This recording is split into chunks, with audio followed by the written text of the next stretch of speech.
Pie's great. I love pie. So we're making a super easy pie dough today. It's insanely buttery and flaky and amazing, and it's perfect for any pie. So we're gonna do a pumpkin and an apple today. But like, apple is the best, right?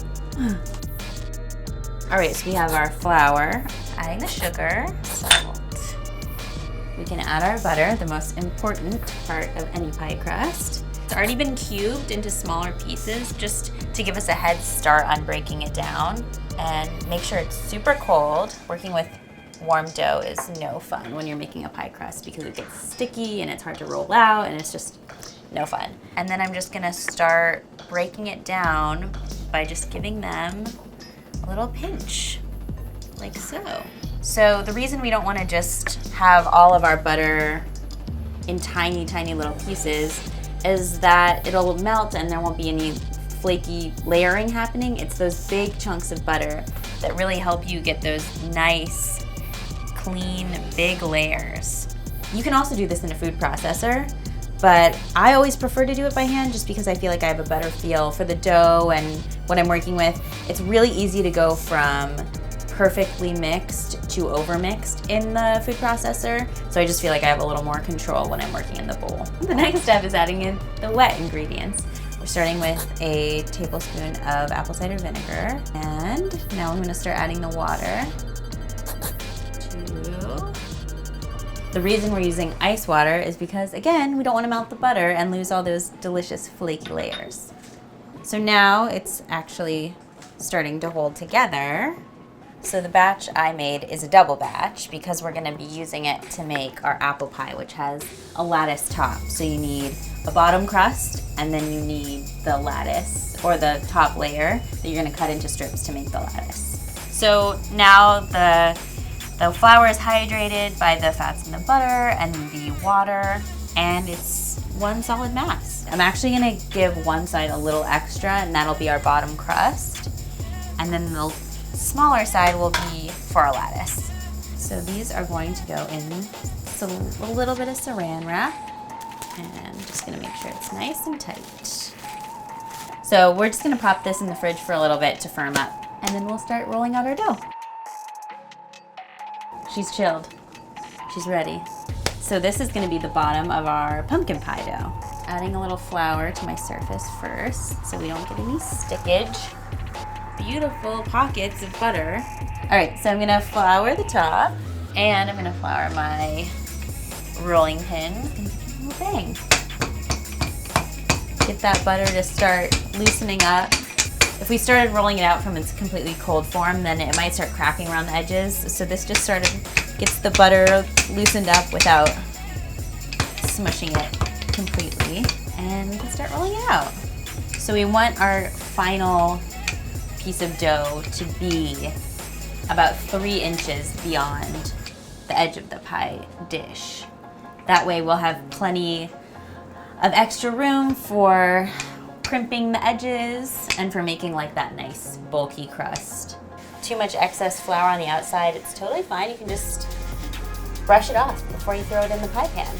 It's about time to give it a little measure. So I've got my pie pan here. Ooh, looks good. Looks like we've got plenty of room.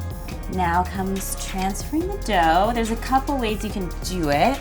Some people like to roll it onto the rolling pin and then just roll it over the pie plate. I also like to just fold it into quarters, like this, and unfold into the pie plate. Make sure the dough is just fully pressed into our pie plate, and we'll come through with some scissors and just trim any of the excess. So we want to leave about an inch overhang for our crust. So I'm just getting rid of these scraps. So the next part is just folding this excess crust, sort of doubling it up and folding it in on itself. So now we're going to crimp our dough. So this is maybe the most typical way to do it, using point your finger and your thumb, and then your pointer finger and your other finger, and we're just gonna make like a little scallop. So it's just gonna go like so. And we'll just keep going along the edge of the pie dough. There's one more step before we pop it in the fridge to firm up, and that is to poke it all over with a fork. And that is so we don't get any air bubbles and crazy stuff happening at the bottom of the crust that would like make our filling uneven. And the sides too. It is very like cartoon food, isn't it? It looks like a emoji. So we've got our crust all prepared. Now, I know it's gonna be tempting to just pour your filling right in, but you've gotta fridge it first and let these edges firm up, or else when we bake it, they're just gonna sink down and get really sad. So we wanna maintain these nice crimps. So we're gonna fridge it for 30 minutes just to let it firm up again. Right now, we're going to make our pumpkin pie filling, starting off with the most important ingredient, of course. Just one can, one full can. Hard to beat Libby's, but if you roast your own pumpkin, more power to you. I love pumpkin pie because you really just do have it once a year, so it feels like such a special treat. It's not something you can just get every day. Then we've got a bit of heavy cream, the eggs. Just trying to get this a little bit incorporated. Then we're gonna do our sugar. It's all brown sugar. Going in. We've got pumpkin pie spice. A little bit of flour just to stabilize, a pinch of salt, and a teaspoon of vanilla. So since our crusts are still chilling, I want to give them a little more time in the fridge. We're going to move on to our apple filling. We have here all the ingredients for our apple pie filling. Obviously, lots of apples. We are using Granny Smith. They're a little tart, which is nice. They hold up really nicely when they're baked, and they release a lot of natural pectin, which is basically gelatin, which keeps everything together. It's a really great baking apple. Highly recommend. Starting with the sugar, got 2/3 of a cup.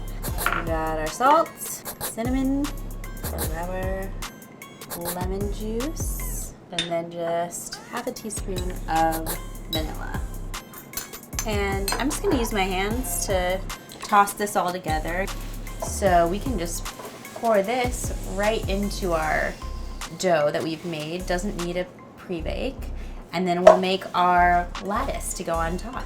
So we've got our base for our pumpkin pie here. It's been chilling, so it's nice and firm. In order to blind bake a crust, you need two things. One is parchment paper that we are going to just press into our crust. And two is something to weight down our crust with. What you weigh down your pie with is totally up to you. If you're a pro, you can use pie weights, or you could use dried beans. We use rice a lot here. That's why we have our baking rice. In goes the rice. I'm making this even layer of the rice in order to hold the crust down. We've got our oven preheated to 425. So we're just gonna pop this baby in and give it 10 minutes to just crisp up. All right, to be honest, I haven't made a pie with a lattice top in like 3 years, so I'm excited / nervous, but I found this really cool tool that will help me cut the cute little like ridged edges, so I'm excited about that. We've got that other portion of dough that we set aside. Same process. So now I can start cutting the strips. The width that you cut your strips in is totally up to you. Some people like to measure it. I'm gonna eyeball it, but if you're the type of person that likes to measure, go for it. So now we have our prepared crust. It's getting our lovely apple filling. No real technique to just trying to get them in as even a layer as possible. We're gonna weave our lattice. I'm just gonna start by placing these guys. Honestly, we could get away with not very many, but I think the more the better. And then I'm just gonna give these a little trim. Our first perpendicular, these return to their original spots. And then for my next piece, I'm gonna use the other strips of dough, pull those back. So much easier than it looks. Really, it's just like, it's like braiding hair or something. All right. And that is a completed lattice. So next step is just trimming the remaining bits, and then we'll just tuck this excess dough inside so that we don't see any raw edges when we bake it. And your final step is brushing with an egg wash and sprinkling it with a little bit of coarse sugar. The egg wash basically gives it some shine and gives it some color and makes it look beautiful. And don't forget to get your crimped edges covered in the egg wash as well.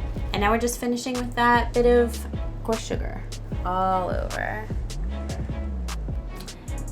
Our apple pie is going into a 425-degree oven for 20 minutes, and then after that we're gonna lower it down to 375 for another 40 minutes. 60 minutes, 1 hour. What are those two temperatures? Come on. All right. Good luck in there. Our pumpkin pie crust has baked. As you can see, it's gotten a little color, which is nice.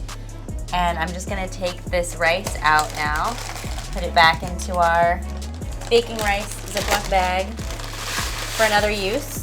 And now we can put our filling in. We've got an oven preheating at 350. And I'm gonna pop this guy in for about an hour. 55 minutes to an hour is what we say. Good luck.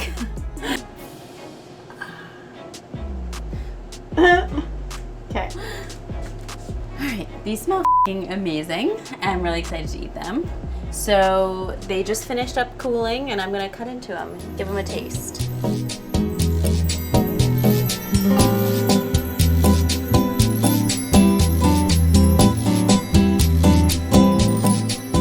We got our apple pie, our pumpkin pie, both still a little bit warm, which is a true treat.